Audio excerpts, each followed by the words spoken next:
Thank you and good evening. It is wonderful to be here. My name is Aneesh Sohoni, and I am proud to serve as the Executive Director for Teach for America in Chicago and Northwest Indiana.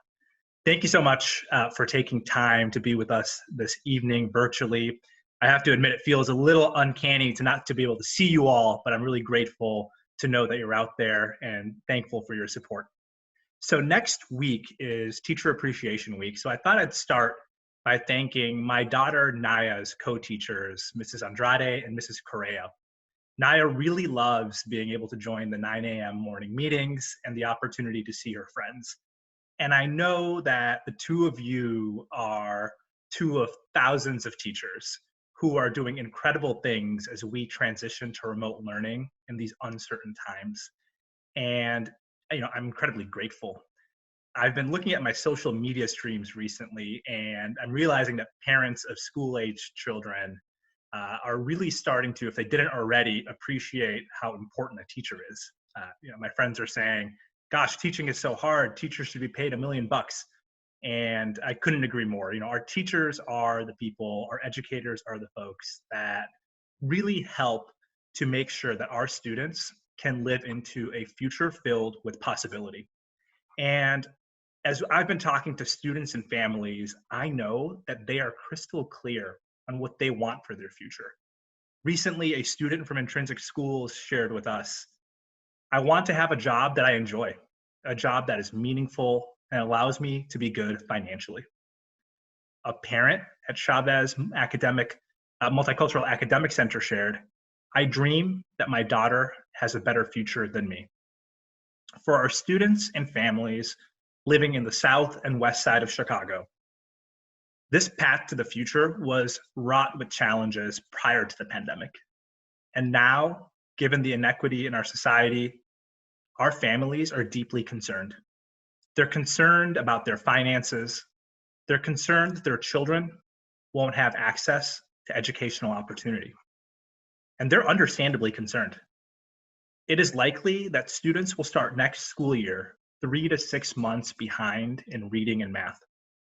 Students who are already facing fear, anxiety, and trauma will only have their needs heightened given the impact of the pandemic. And given how uncertain the pandemic is, it is likely that students will experience rolling school closures or intermittent schooling next school year. All of these realities directly impact the extent to which our students can live a future filled with possibility. But I know that courageous and resilient leadership can put us back on track. And I know this because at Teach for America, we have been doing hard things for 20 years in Chicago and Northwest Indiana. In fact, 20 years ago, across the nation and in our local communities, there were many people who did not believe that all children had the potential to learn. But there were also many people, including those who signed up to do Teach for America as core members and now are as alumni, who actually believed that when students were given access to opportunity, that all children could learn. And in the last few years, we've received validation of this effort and this belief. Chicago students are leading the country in reading and math growth. 80% of students are graduating from high school every year, an all-time high. And more students than ever before are enrolling in college and attending some sort of post-secondary institution. This work has been the work of many organizations and many partners. And I am proud to say that Teach for America has played such a critical role. For 20 years here in Chicago and Northwest Indiana, we have been recruiting promising and diverse talent to make a lifelong commitment to students that begins with teaching for at least 2 years in a low-income classroom. As an organization, we then support them to make extraordinary progress and achieve great things with their students. We also help our young leaders think about how they can continue on their impact, and then we support them as they work as teachers, school leaders, nonprofit professionals, public sector leaders, and more. And in fact, here in our Chicago, Northwest Indiana community, we have 3,400 talented leaders doing this incredible work. And this includes many people who began their time with us who didn't necessarily think they would make a career in education. In fact, only 1 in 5 people began their time with us thinking they'd make a career in education. And yet, on the back end, 67% remain working in education, and 85% remain working with low-income students and families. This includes 1,200 teachers who are making above average progress with their students, 290 school leaders, including principals of 8 of the 10 schools with the largest SAT growth in Chicago, and nearly 600 nonprofit and public sector professionals. So in this moment, of course, Teach for America is doubling down. We're betting on our leaders who have demonstrated incredible work, because we know that courageous and resilient leadership is as important now as it was 20 years ago when we first came. That's why we will continue to bring in 200 of these leaders into our Chicago Northwest Indiana network every year. We will support them to support their students and the students' needs around academics, social and emotional learning, and remote learning.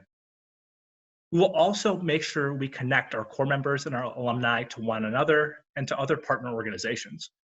Because in moments like now that are uncertain and where we all feel so isolated, community and connectivity matter more than ever.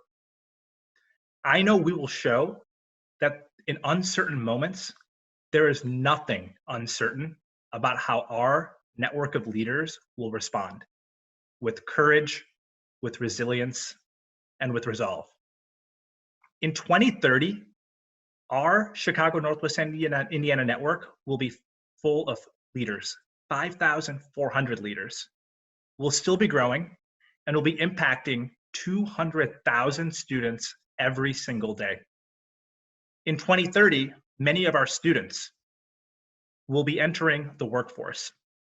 And the question that has been on my heart and on my mind these days is whether or not we will deliver on the educational promise so that they can live the life that they want and the future that they want. I know that all of us who are here today collectively have the opportunity to make sure that the answer to that question is yes.